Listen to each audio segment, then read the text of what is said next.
Hi అండి, నమస్తే. గణేష్ నగర్ వెంకటేశ్వర స్వామి దేవాలయంలో ఈరోజు బ్రహ్మోత్సవాల 2వ రోజు సందర్భంగా వెంకటేశ్వర స్వామి కళ్యాణం చాలా రంగరంగ వైభవంగా జరిగిందండి. మేమంతా కళ్యాణంలో పాల్గొని తీర్థ ప్రసాదాలు స్వీకరించామండి. మీరందరూ కూడా కళ్యాణాన్ని చూసి తరించండి. నమస్తే.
అంటే నేను చెప్తున్నా మా అబ్బాయి చెప్పినట్టు వింటాడు. మా అబ్బాయి చాలా మంచివాడు, 14 లోపాలు లేనటువంటి వాడు, అందరినీ సమాన దృష్టితో చూస్తున్నటువంటి వాడు. మా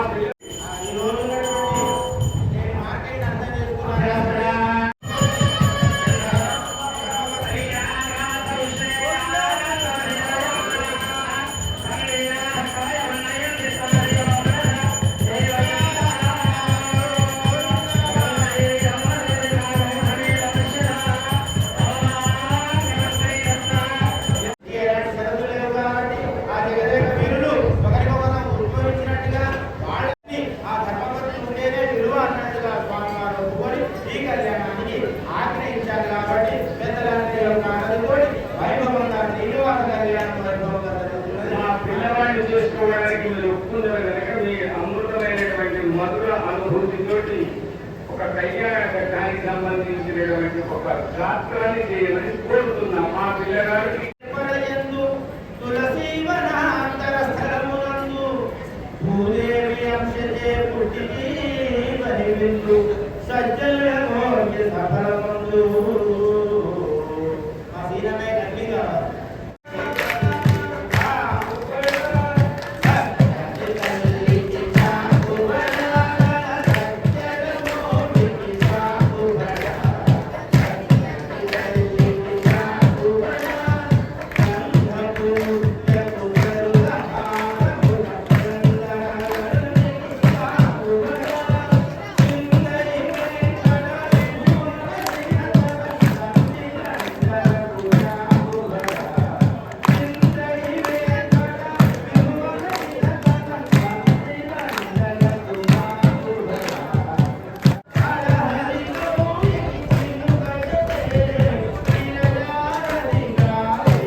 లేవు, మన దగ్గరే ఉన్నాయి ఆయుధాలు. ఏంటవి?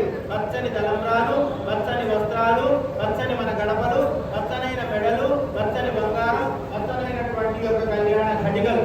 వీటితో మాత్రమే కలిపురుషుడిని భయపెట్టేటువంటి అద్భుతమైనటువంటి ప్రక్రియ మనకు వాచరాత్రాలలో తెలియజేయబడింది. ఈ కళ్యాణంలో ముఖ్యమైన ఘట్టము మళ్ళీ కన్యాదానం. అన్ని దానాల్లోనే అద్భుతమైనటువంటి దానం కన్యాదానం.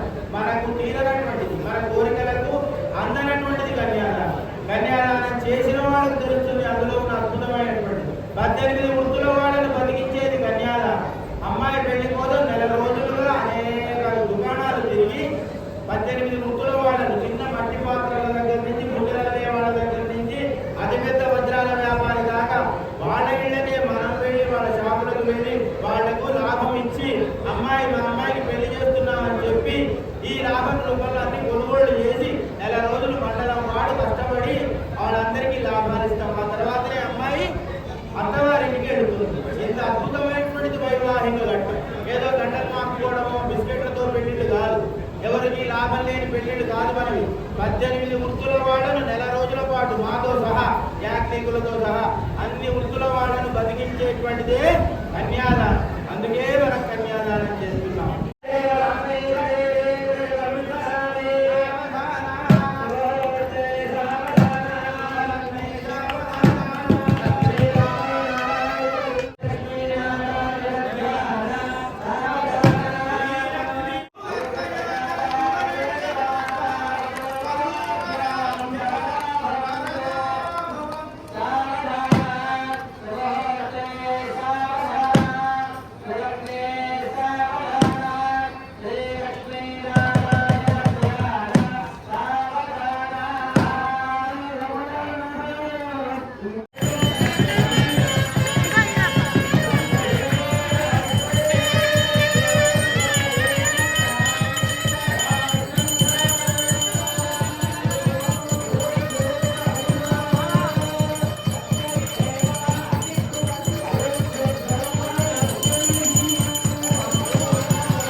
మహాలక్ష్మి అమ్మవారికి అర్చనాది కార్యక్రమాలు వైభవంగా జరిగాయి. ఒకటే మీకు విషయం చెప్దాం అనుకున్నాను, అంతే చెప్పడానికి ఒకటే నిమిషం. అంతఃసూత్రంగా అమ్మవారికి స్థానమైనటువంటి యొక్క మంగళసూత్రం అందరిళ్లలో వైభవంగా ఉండాలి ఉంటుంది. కలిపురుషుడు ఎక్కడ ఉంటాడు అంటే పెద్దలు చెబుతున్నారు, భార్యను తన్నేవాడింటూనే ఉంటాడు. ఎందుకంటే భార్య మెడలో ఉంటుంది కాబట్టి భార్యను దెబ్బలు ఉండదు, పరిహారాలు ఏం చేయడం పర్వాలేదు. ఎంత కోపం వచ్చినా ఏమైనా కానీ తన్నడం కాలుతో మాత్రం భార్యను తన్నడానికి ఎంత పెద్ద ప్రధాని గారికి కూడా అర్హత లేదు. మెడలో అంత సూత్రంగా ఉన్నటువంటి యొక్క చక్కని మంగళసూత్రం అమ్మవారికి స్థానం. దానమే కదా తీసిపడేసేది కాదండి. గుణవద్వస్తు సంస్థలు కాదు, యాది స్వర్గోపి గౌరవం. గుణవంతమైన వస్తువులతో కలవడం వల్ల నాలాంటి అల్పమైన వాటికి కూడా విలువ పెరుగుతుంది. బయట ఉన్నప్పుడు విలువ రాదు, ఇలాంటి ప్రాంగణాలలో ఉన్నప్పుడు పూలతో చేరడం వల్లనే దారానికి విలువ. పుట్టి దారం పూసం నెత్తిన పెట్టుకోండి అమ్మా అంటే ఎవరూ దగ్గరికి రానియరు, దారాన్ని హేళనగా చూస్తారు. కానీ ఆ దారమే అదొక సూత్రం, అదే వ్రతం. అన్నిటినీ మణులను పూలను అన్నిటినీ ఏకమైన ఒక దగ్గరికి చేర్చేదే గొప్పనైనటువంటి సూత్రమే దారం. ఆ దారానికి ఎంతో విలువని చెప్పేటువంటి ఈ మంగళసూత్ర ఘట్టాన్ని అందరూ చక్కగా అన్వయించుకొని మంత్రాలను వింటూ చక్కగా కోరుతున్నామని